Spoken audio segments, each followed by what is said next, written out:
So I had another clock come in the shop today, and this is a Big Bend Style 2. It's been modified a little bit. It's a different base on it.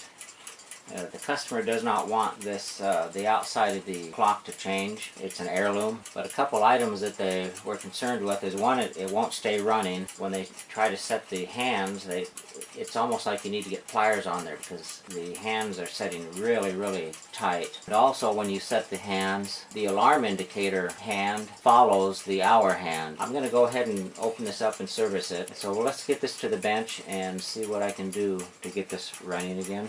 So Westclox Big Bend Deluxe, style number 2. This particular clock is an heirloom, and the owner does not want anything on the outside to be modified.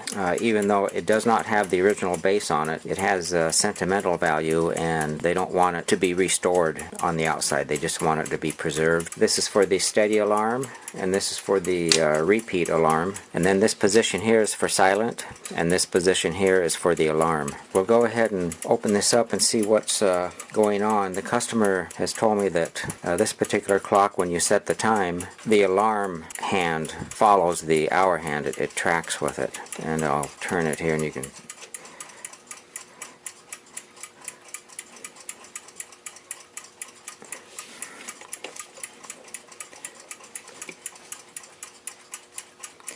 you can see the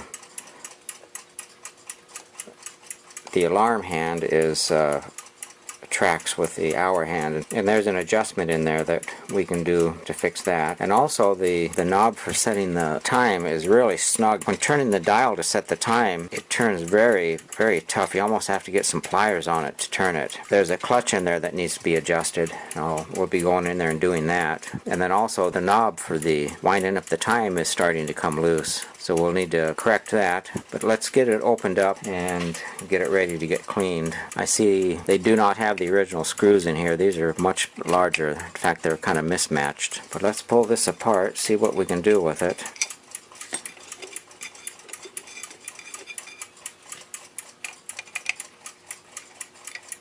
And these screws are definitely not the original screws. They're much too large. The heads on them are much too large for the original ones. I might see what I can do about finding some original screws and put on there.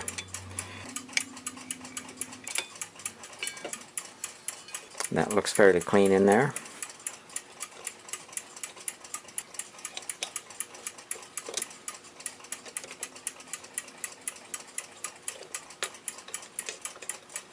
Then there's 3 screws right here that just need to be loosened.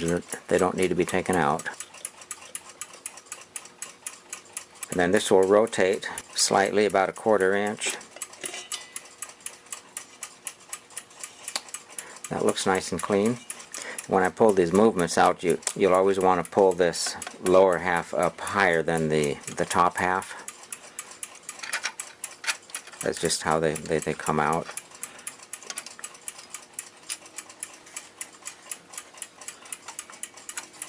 A dust cover for the balance wheel. The tension spring that holds the dust cover in place, dust cover for the mainspring, dust cover for the alarm mainspring. I'm going to let these springs down, so I'll need to wind this up. The click is right here, and it'll need to be depressed to let that mainspring completely down.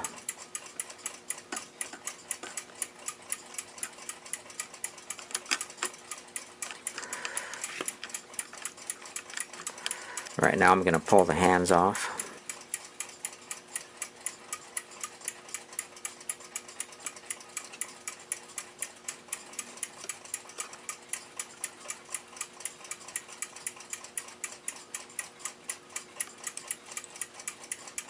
The dial is scarred up a little bit, but I'm still going to protect it.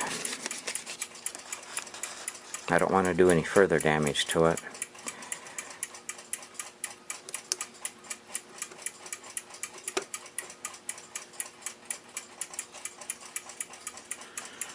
The dial looks real clean on the bottom. I've got to get that knob for setting the time removed. Put some cardboard in here to protect the knob. Even though it's the back side, I still don't like scratching and marring up the metal parts on any of these clocks.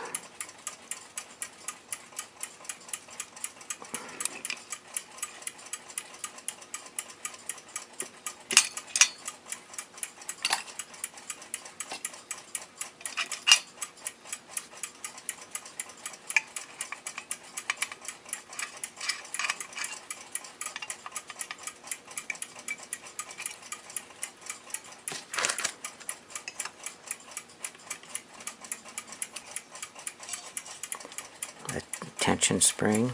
So before I go much further, I'm going to go ahead and remove that balance wheel. And actually, I can see why they couldn't get it to run. The balance wheel itself in the hairspring has a hair in it. Let's take a closer look at this. Finding out that this the balance wheel in the hairspring, it almost looks like the escape wheel. It has a hair wrapped around it.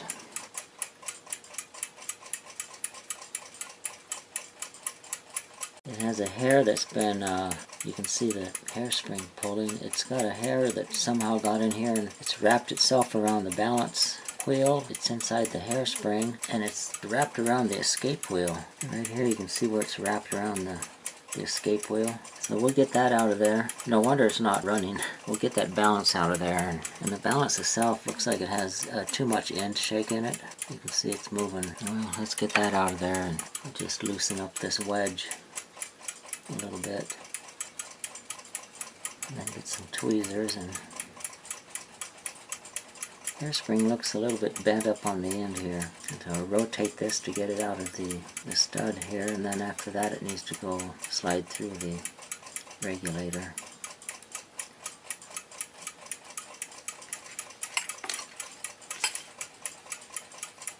I'm going to have to go underneath and pull it down through,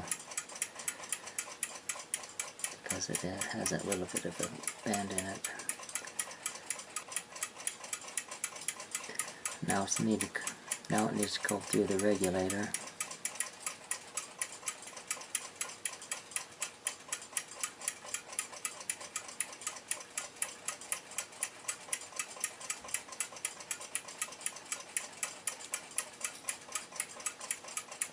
Now once that hairspring is free, we can back off one of those cup bushings, and that'll release that balance wheel.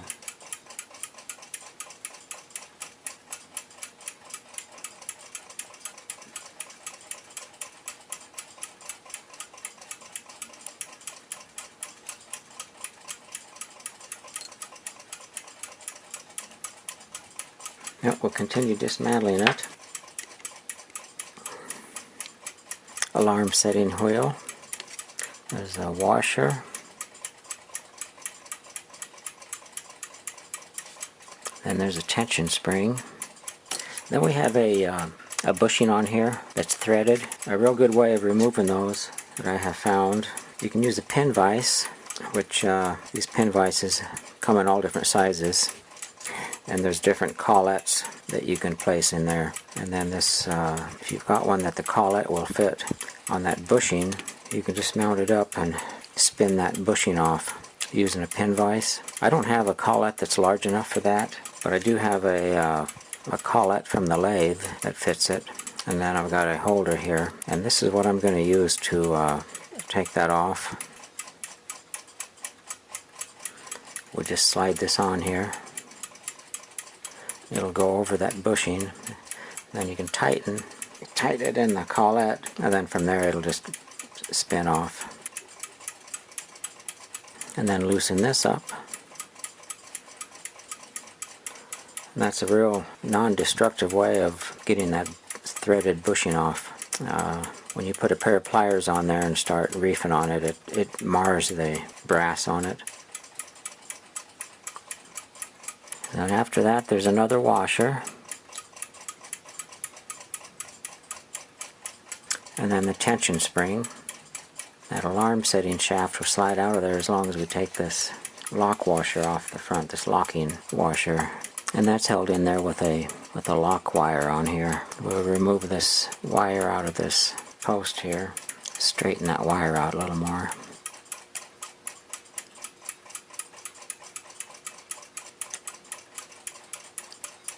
So we'll pull this alarm setting shaft out of here, and there's a washer inside that we need to retrieve.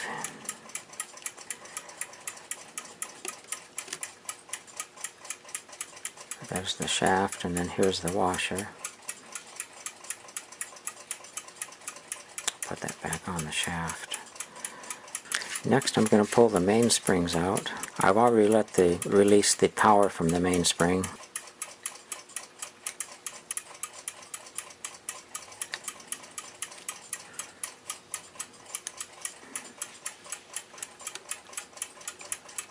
Mainspring for the time side. We'll pull that mainspring out and clean it.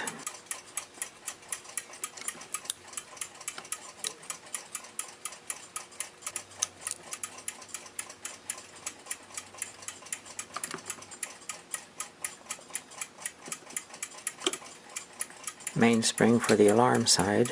A tension bar for the alarm setting wheel.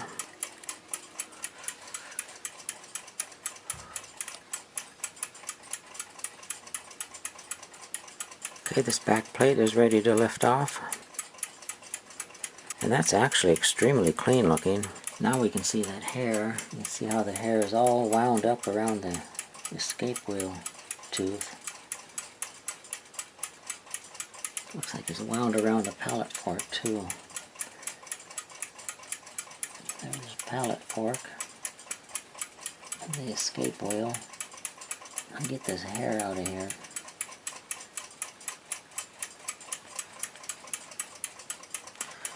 That's a long hair. But you can see this, looks like somebody's hair got inside there and just started wrapping around the gears. I've got the fourth wheel, third wheel, the alarm mechanism, and that center wheel. It has a clutch on it right here. I'm going to have to adjust that clutch a little bit. I'm going to take this bushing portion of it here and pull it out. Why it sets so hard, because this clutch, somebody has adjusted it, pushed it down a little bit too far. We'll go ahead and get this cleaned up and then move forward from there. I've got the movement all cleaned up, and before I start assembling it, I need to address this center wheel. And when setting the hands, it's so hard to turn, you almost feel like you have to put pliers on the knob to the hands to turn. You really have to reef on it. And what's causing that is this clutch. This clutch system in here was initially adjusted incorrectly. Or more than likely what has happened is hit this with a hammer, did something while they were repairing, and this bushing on here, which is a friction fit,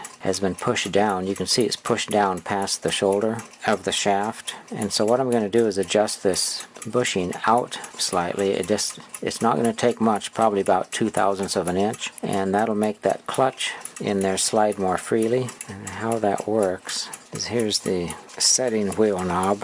When you turn that setting wheel knob to turn the hands, this wheel here stays stationary and the shaft is supposed to be able to rotate inside. And right now it's just really tough to turn, but you can probably see how that clutch system works in there as I'm turning this. There's basically a tension springs in there. So we'll go ahead and adjust that. We're going to pull that direction of maybe a couple thousandths of an inch. We'll get an anvil that shaft will fit into fairly snugly.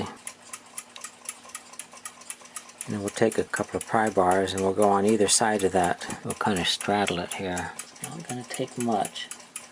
So I've loosened up that clutch to the point where I can turn it easily with my fingers, but it's still turning really hard. I mean, it's just very tight, and it should be turning nice and free now. And what I've noticed is, as I'm turning this, where the shaft enters the center of the pinion there, I'm seeing a lot of green, dusty, green, gummy, greasy oil coming out of there. And so what I'm suspecting is the center of that pinion, somebody has got some oil in there, and the oil has turned to grease. So I need to reevaluate this, and I'm going to go ahead and pull that clutch assembly off of there so that I can pull that center shaft out of there. And I think I'm going to end up finding a bunch of dried up grease in there that needs to be cleaned out. These brass pry bars are real good for removing hands and just for removing things that you don't want to mar up and scratch. So I put this anvil on another anvil to get some height out of it.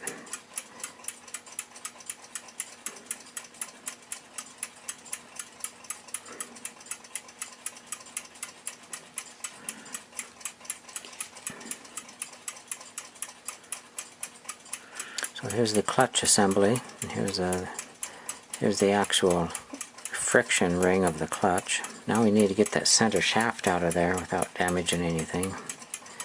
And you can probably see right here there's a lot of green looking dust on here, or that's all dried up oil, and it's coming from the shaft in there. So we'll get this pushed out of there.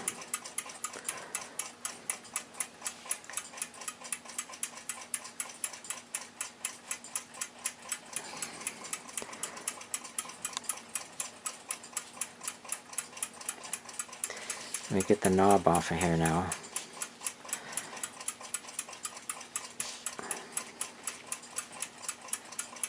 That is really stuck in there.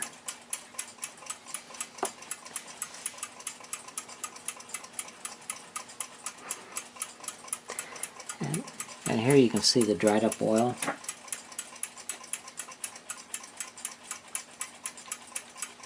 It's all turned to grease. It's taken on kind of a green color. Real gooey and gummy, just like chewing gum.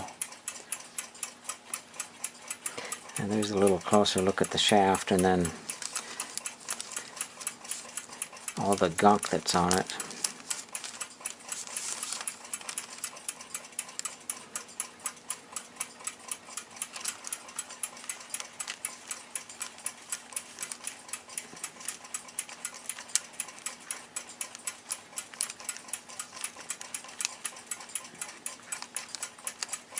Well, we'll get that cleaned up and put back in there, and it should make a big difference. I'm just going to go ahead and use some solvent on there, and liquid wrench is a good solvent. Not good for oiling things, but it works for a good cleaning solvent.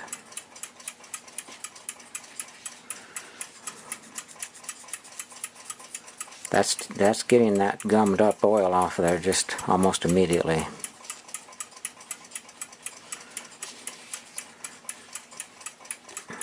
Now that's clean now. Now I'll put a little bit of solvent on this Q-tip here.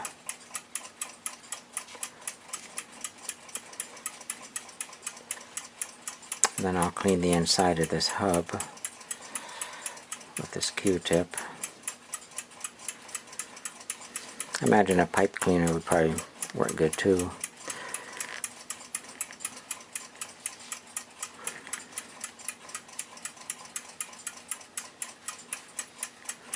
That's just, feels like it's really cleaned a lot out of there.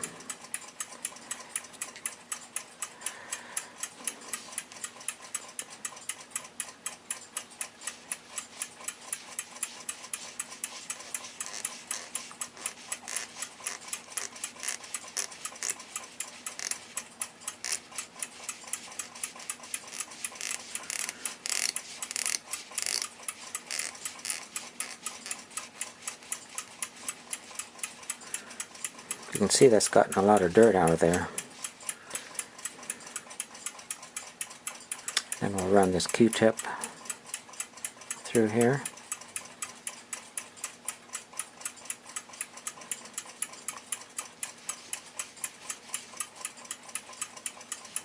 And we'll run it through there again.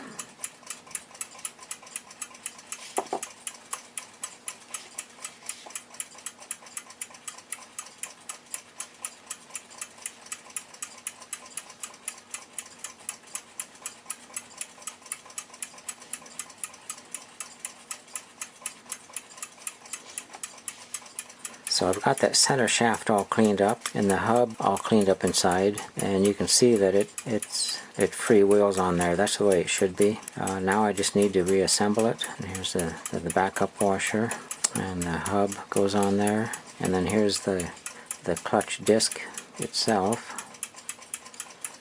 pressure wheel you call it, and here's the clutch. And here's the bushing keeper that goes on there. And I'm going to be pressing that on.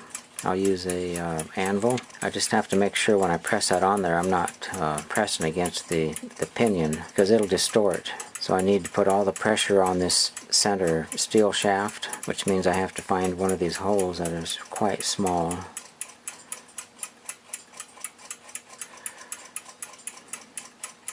This one here will work, and this one here is going to work just fine. So now all the stress is going to be on the center shaft. I'm going to give it a couple light taps.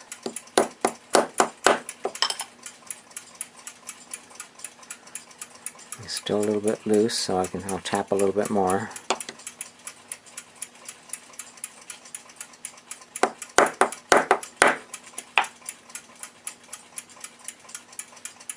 Probably about 2/1000ths more ought to do it.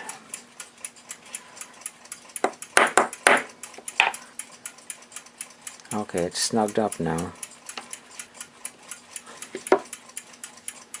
Let's see how tight it is.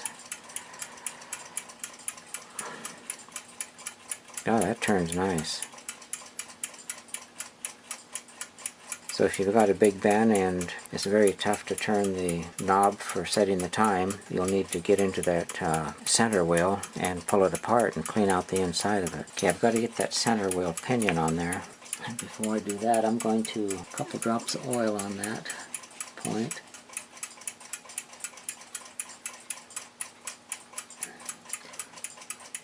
Because once the pinion goes on there, it's not the ideal time to oil it. We'll just get about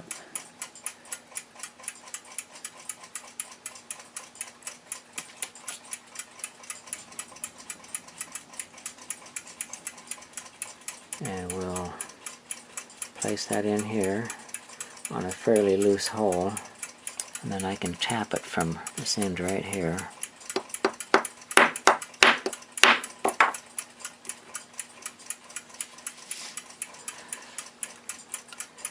Got to go a little bit more.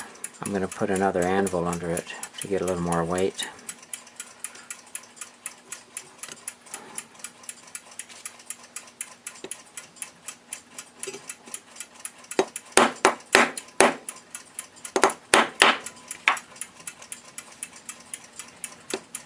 Okay, that's where that's supposed to be. I'll give it one more tap.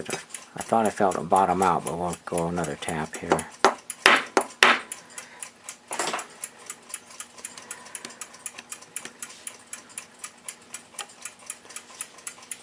So now that that's in place, we can go ahead and start assembling it. As far as any markings for dates, you can see it has a 9 and a 29. So that's September of 1929 that this movement was built. So we'll start the reassembly.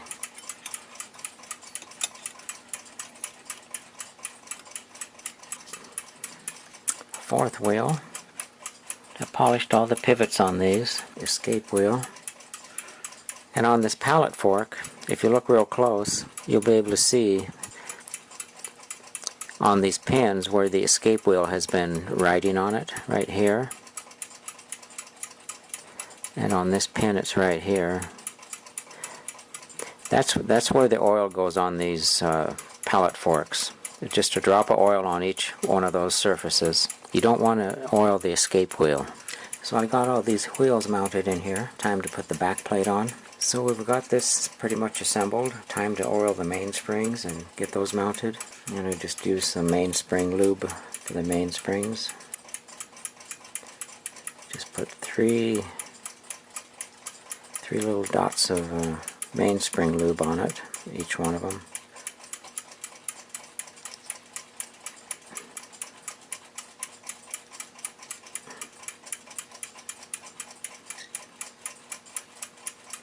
And then I always take a large oiler and oil the pivot on this mainspring barrel. The reason I do that is because once the barrel goes in there, you can't really reach that pivot anymore.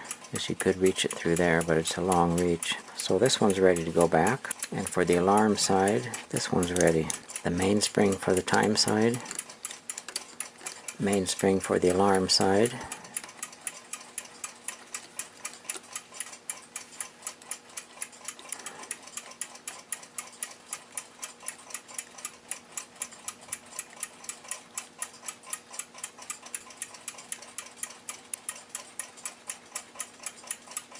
Before I assemble any further, I'm going to go ahead and oil what pivots I can right now. And I just want to fill up that airspace that you can see between the pivot and the hole. And so some of these I'll be putting several oil cups full in there.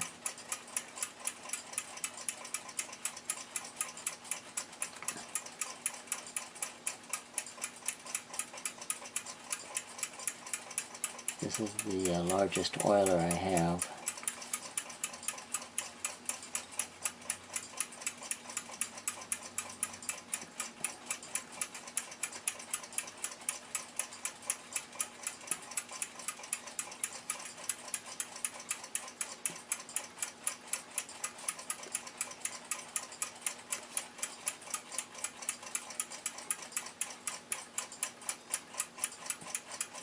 center wheel. Center wheel.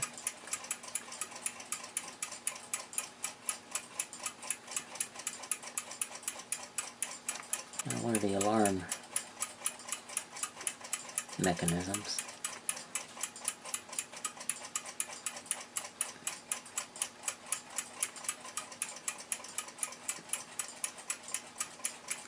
Third wheel,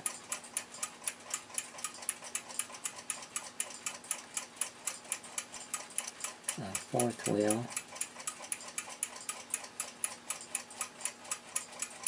escape wheel, pallet fork,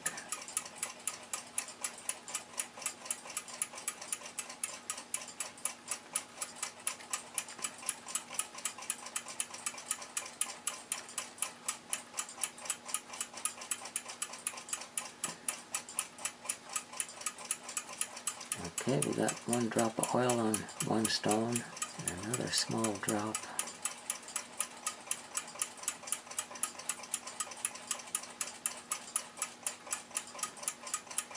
Right there on that one.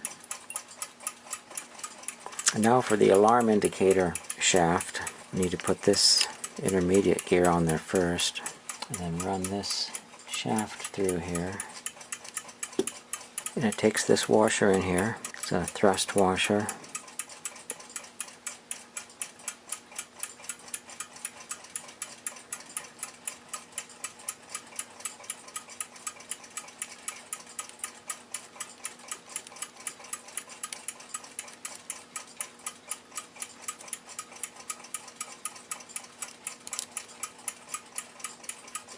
And I'm going to go ahead and oil this right now while I can. I'll put 2 drops on it here. And then this tension washer goes on. And swing that around so it goes in those 2 little locating holes. And then there's a washer that goes on here with a... And then this threaded bushing goes on there.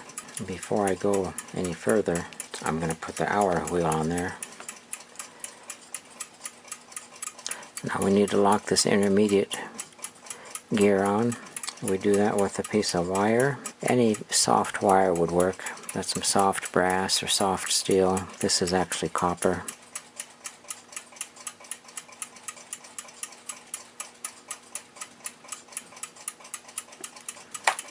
Cut this off right in here.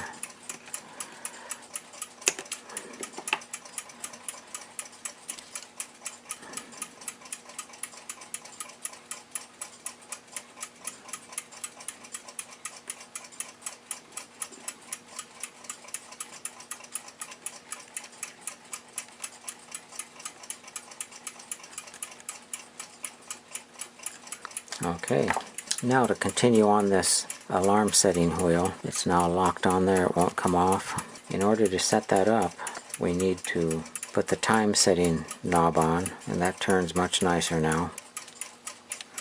And to show how to set this up, I'm going to rotate this knob around until it's in the alarm ringing position. And to do that, I'm going to put this knob on the back. So every time this knob comes around and that gear pops out, you'll be able to see it pop out right there.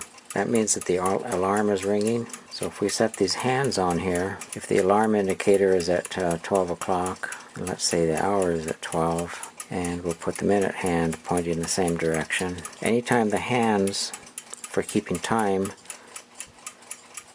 are rotated backwards, this alarm dial should also track with it.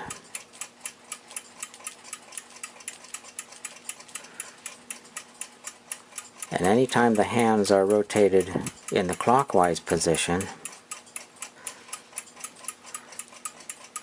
which is in this direction, the alarm hand should not track with the timekeeping hands. And so you can see that this alarm indicator is tracking in both directions. It's not supposed to do that. And to correct that, what needs to be done is to come to the back here. We need to take this threaded bushing and just tighten it up a little bit. And if it's loose enough to tighten it by hand, we'll just give it a couple turns, and then we'll go back and move the timekeeping hands. And if it's still tracking in both directions, we'll need to tighten it a little more. And once you tighten it, you can't tighten it any further. If it's still tracking in both directions, then you'll need to snug it up a little more. And right now, it's not tracking when its hands are turning clockwise.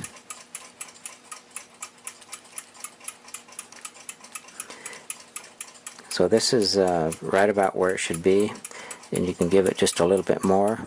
And to give it a little bit more of a turn, I come in here with this collet from my lathe, and I can put it down on there and snug it up on there, and then just give it about a quarter of a turn. And that's how you set up that alarm indicator so that it does not track with the timekeeping hands. So now that that's set up, I can remove these hands, and we'll continue putting these pieces on here.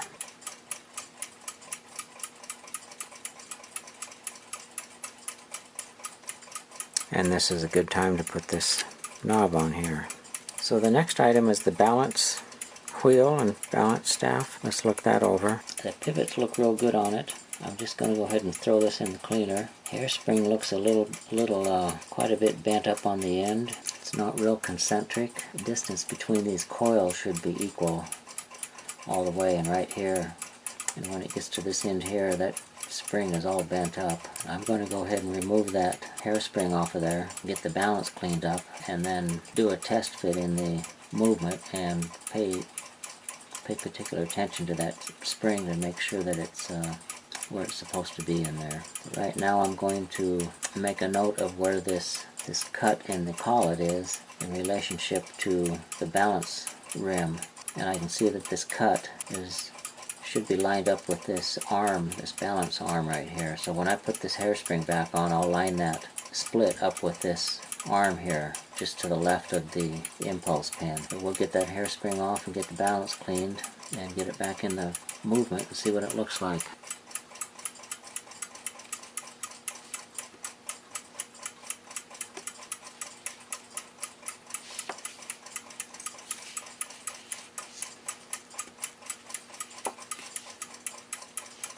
And that hairspring, we'll set that aside where it won't get damaged. The balance cleaned up real nice. Pivots, this pivot over here, you probably can't see it, but this pivot here has just some wear on the end of it, and so I'm going to go ahead and reshape that to get that wear out of there, and then polish both pivots, and then we'll move forward from there.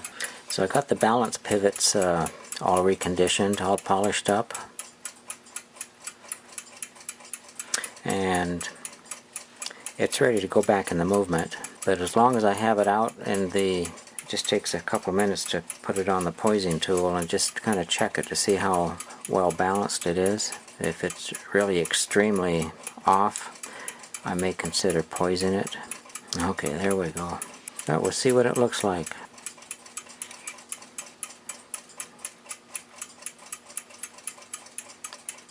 And it looks like it does have a heavy spot on one area.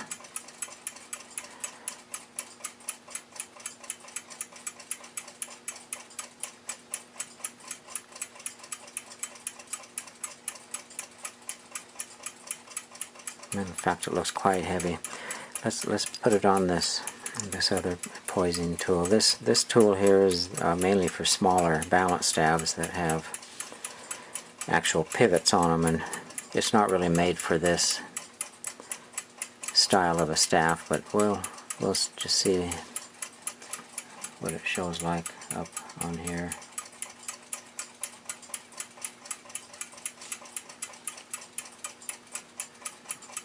Yeah, it's got a heavy spot on it.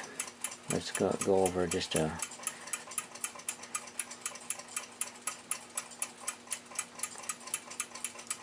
We'll turn it over one and just see how it...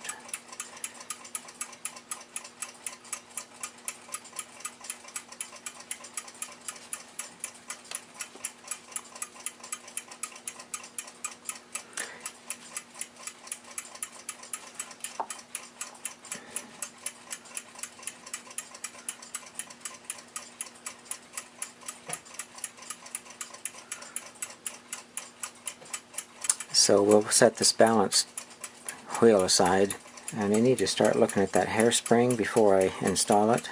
This hairspring has obviously been worked over by a butcher, you might say, been abused. But all these coils are supposed to be concentric with each other, same distance between each coil.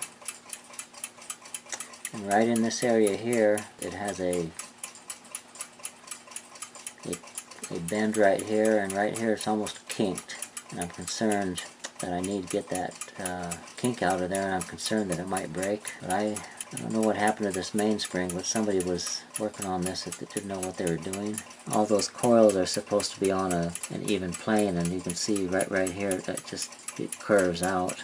But I'll first get this area here pulled out of there because it's interfering with these other coils. And when you straighten these hairsprings, you're supposed to start on these inner coils here and work your way out. You're not supposed to start here and work back this direction and get this so it's not hanging over those other coils. So I'll straighten this out slightly first, and then I'll come back here and get those where they're supposed to be. For working on those hairsprings, we need some good way to secure the collet so it's stabilized.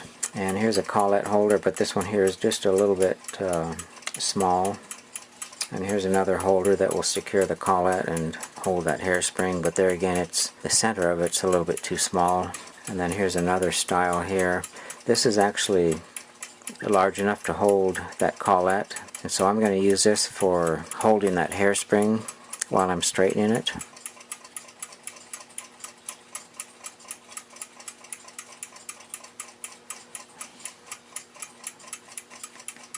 And that works perfect. So to work on that hairspring, I have an assortment of hairspring tools here, and I don't think I can actually show the end of the working part of the tool and have it show up. I'll try here. But right on the end here, it's like a wrench. It's got a slot in there to accept the hairspring, and we'll just go on the hairspring and start manipulating it. So I put a piece of white paper under here to make it show up a little better. But the first thing I need to do is get this little overcoil off of here, and just decide where to bend it at, and then go ahead and make the bend. So I'm going to hold it right here. And I'll put a bend in it right there. Try to get it to get bent out.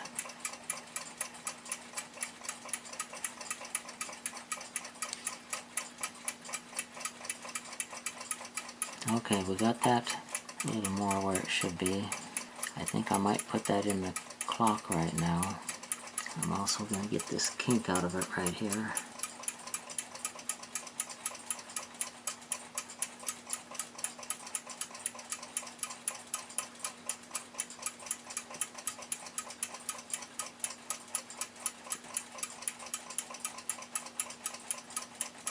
Perfect. Now if I can just get that to bend without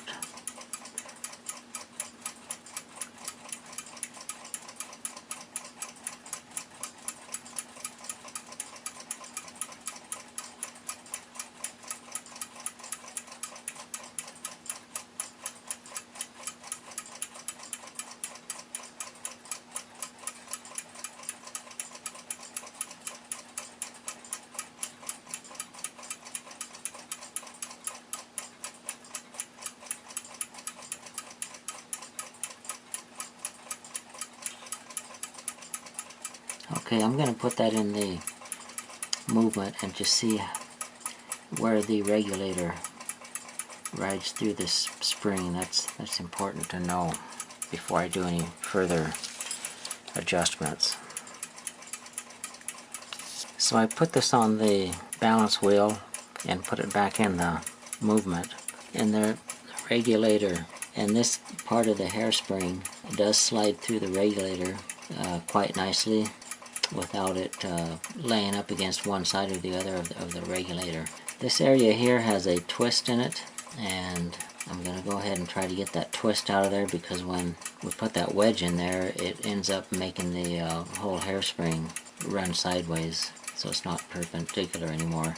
So I'm going to go ahead and just tweak that a little bit and try to get this end of the coil to be more parallel with the rest of the coils. And you probably can't see, it's so small I doubt if you can actually see it in the camera. But right in through here it's going to have to be twisted if I get this wrench to go over the hairspring. Okay, got that upper one on. Now this lower one I need to get on here.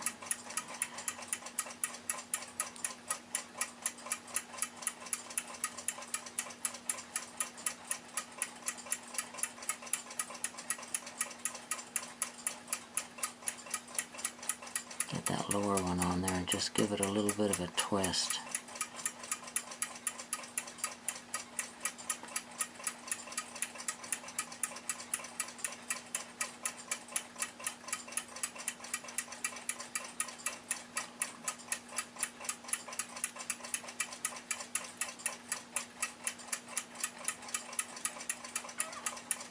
Okay, I can see that and it looks much better now.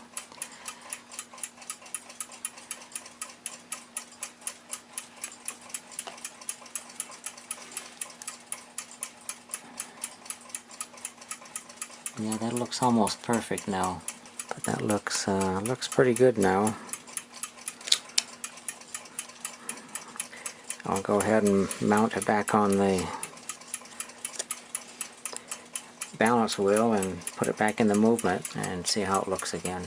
Now that I have the hairspring reshaped, it's time to place it on the balance and check it for fit. I've had several questions about setting these big bends in beat, so I'm going to talk a little about this. So when placing the balance wheel in these movements, there's one thing that most people overlook. Now the balance wheel, pallet fork, and the escape wheel are called the escapement. When setting these big bends in beat, it's the escapement that needs to be focused on. Big bends all use what is called the Swiss lever escapement. In the Swiss lever escapement, the balance wheel, pallet fork, and escape wheel pivots are all in a straight line. So this is where the balance wheel pivot is located. Then you got the pallet fork pivot and the escape wheel pivot. And if we put a ruler across there, they'll be in a straight line. So this would be called a Swiss lever escapement.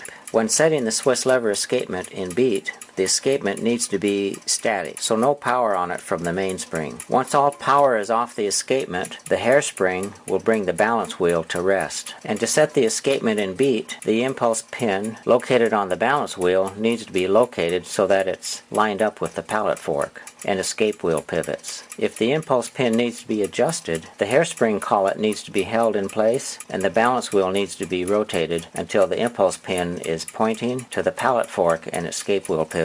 It's tough to see on a movement like this because it's all covered up by the plate. You just can't see the wheels in there. So I've got this piece of paper here, and what I'm going to do is draw a straight line on here.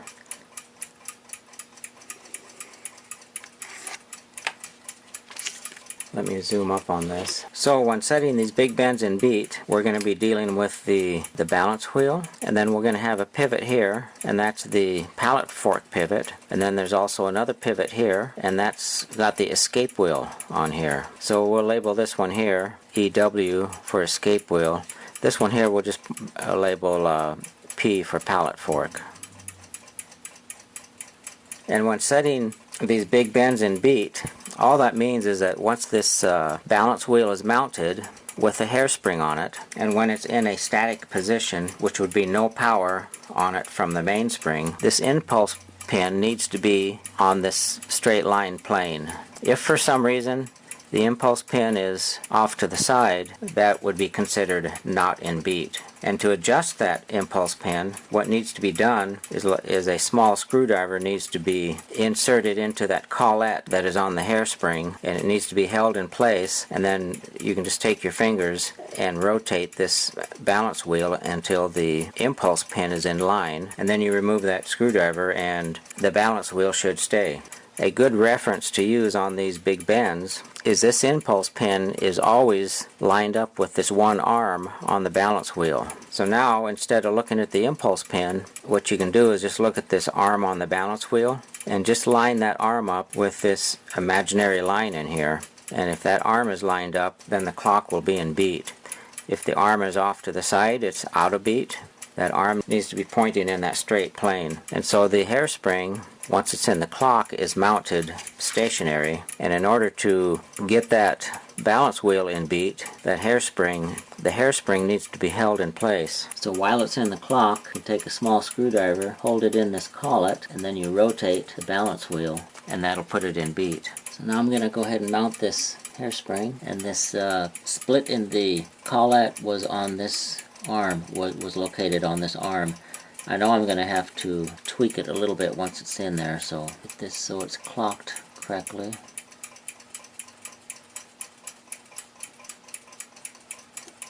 Now press it down.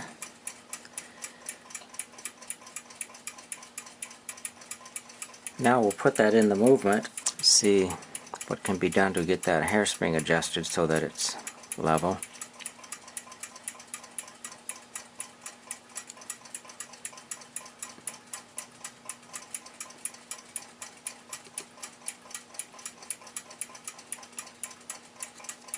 Okay, now that that's mounted in there, I need to rotate this backwards until I can get that hairspring through the regulator and then through the stud.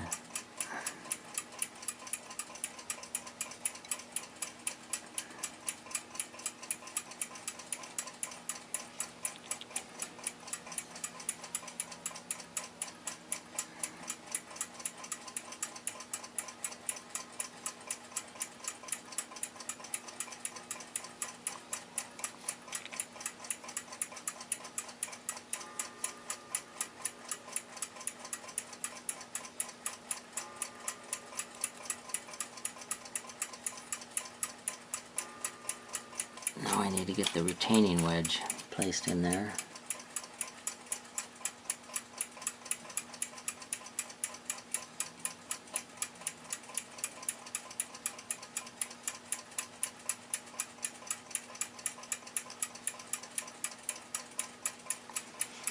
And the amount of hairspring hanging out on the back end here was just about the amount of, equaled the amount of how far the wedge was sticking out. So I'm going to push that hairspring in just slightly and then push the wedge in gently.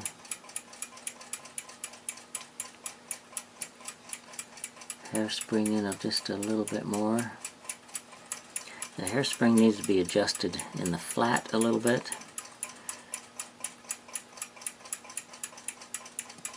I'm going to press this. It's not in the center of this regulator, so I'm going to adjust that hairspring by the mounting wedge there slightly. I can do that with this little tool here. Just nudge the hairspring until it's in the center of that regulator.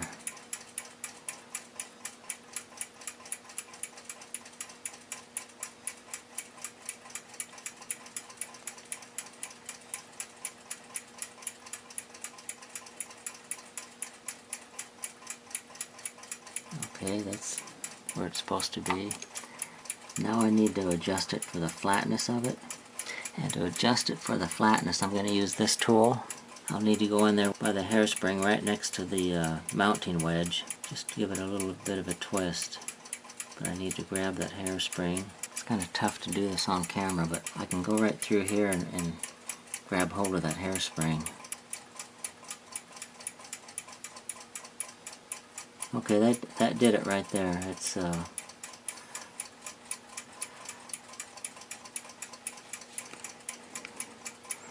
so I got that hairspring straightened out, and I still need to check this regulator to make sure it's in the center of the airspace in the regulator, and it is. It's looking good. So now that the hairspring is in shape, we need to set this in beat, and to do that, I've already gone through that with that little piece of paper, but I know it's going to be tough to see what I'm doing. But so to set this in beat, now that I have the hairspring pinned and in place, this impulse pin on the balance wheel needs to be pointing at the escape wheel pivot and also the pallet fork pivot. And to set this in beat, we just give the balance wheel some motion. There's no power on it. Mainspring is completely unwound, and right now I see that it's not lined up in center, so that balance wheel needs to rotate in this direction, right about there, for it to be in beat. And on these big bends, since that impulse pin is right in the center of this balance wheel arm, I always line the arm up with those pivots because it's just a little bit farther away from the center of the balance wheel. It's a little more accurate that way. So the balance wheel needs to move in this direction for it to be in beat. But the hairspring holds it from staying there, and so to set this in beat, I'm going to take this small screwdriver and hold it right in that split of the collet, of the hairspring collet, and then just manually move the balance wheel in the direction it needs to go.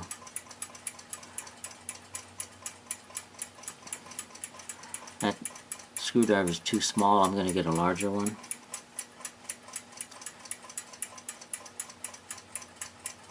Okay, this screwdriver is a lot stronger.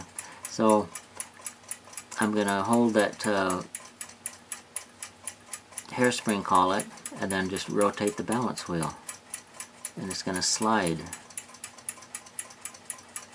That balance wheel shaft is going to slide in the collet.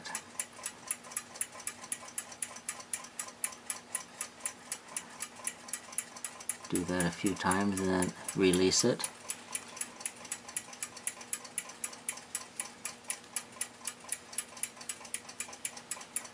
It's got to go a little bit more.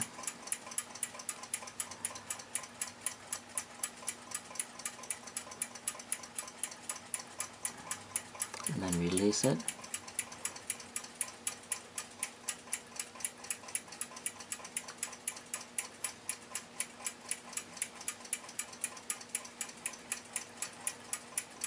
It's getting real close.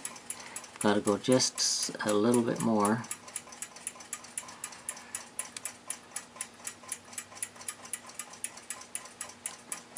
And release.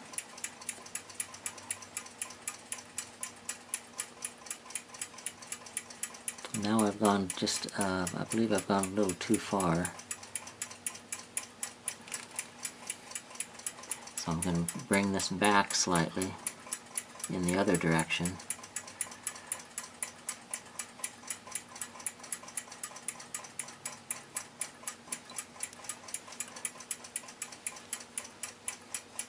Okay, now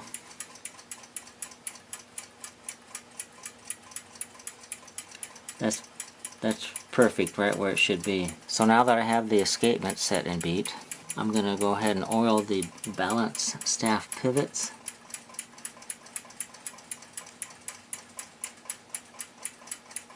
You want to fill that oil cup up fairly good. I'm going to get a larger oiler.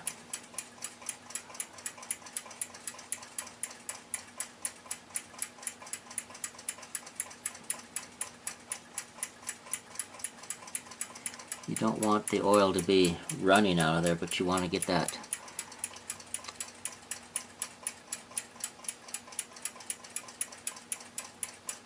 cup pretty well filled with oil, so you can kind of see a little bit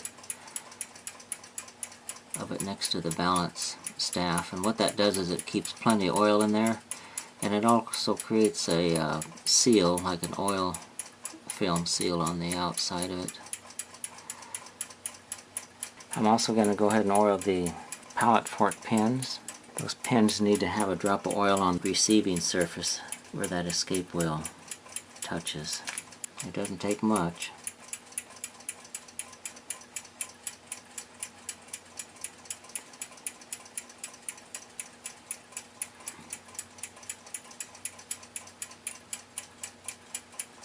And a drop of oil on both pins.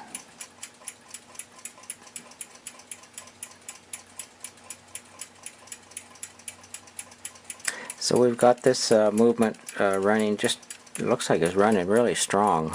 So the next item we need to address on this big bend is this winding knob has become loose.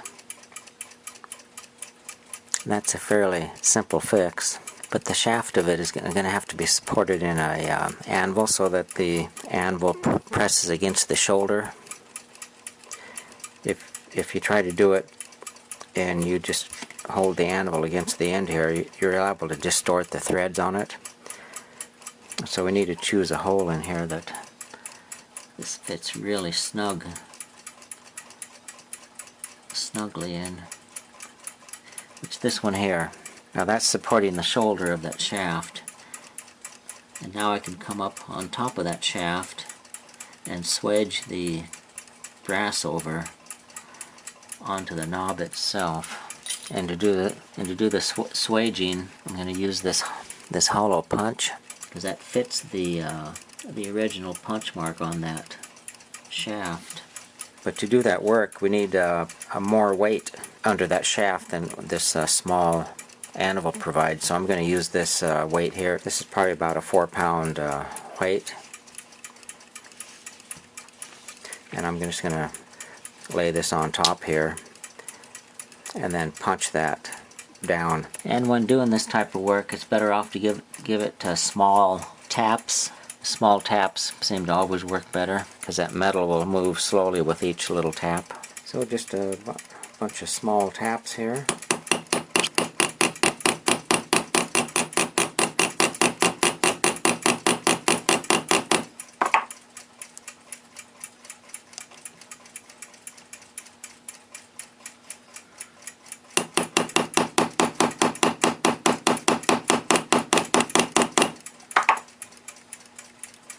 So we got that done, and that is fitting really nice and snug on there now. That's the way it should be. But all these clocks, they just need a little bit of maintenance from time to time. So I'm going to go ahead and get this assembled and get it back in the case. Get that center wheel knob on there, tension spring, and the dust guard. The center wheel knob, you just place that on there and twist it until you feel it go into the place. And then I always back up the shaft on something. A good thing to use is like an anvil. Find one of these holes that the shaft is too small to go into, and then you can push with your finger. Push that on there.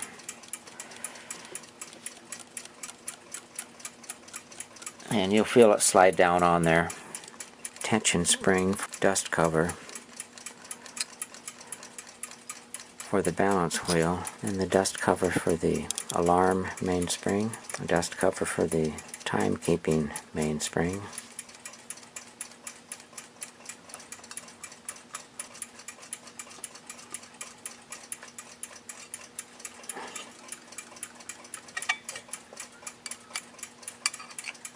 So the movement is running just great. I've had it running for 2 days now, so it's time to put the dial back on it. And to set these up before putting the dial back on, we need to take the knob for setting the time and rotate that.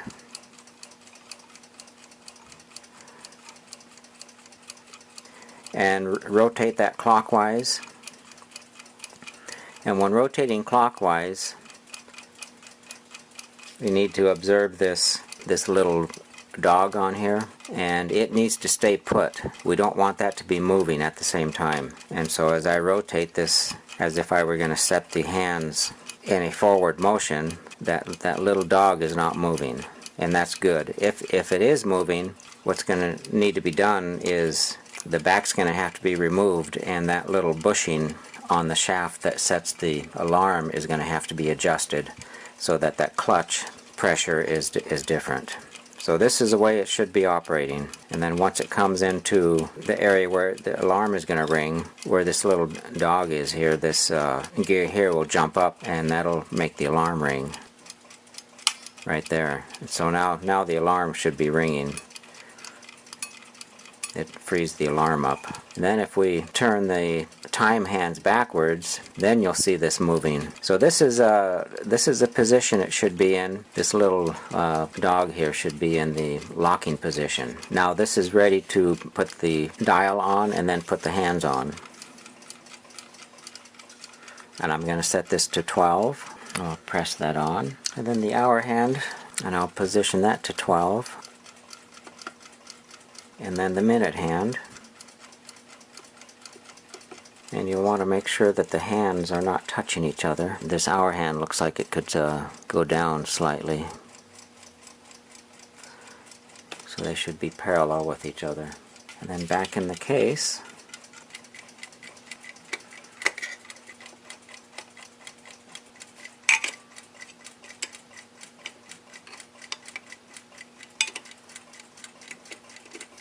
Westclox Big Bend Deluxe. It's a style number 2.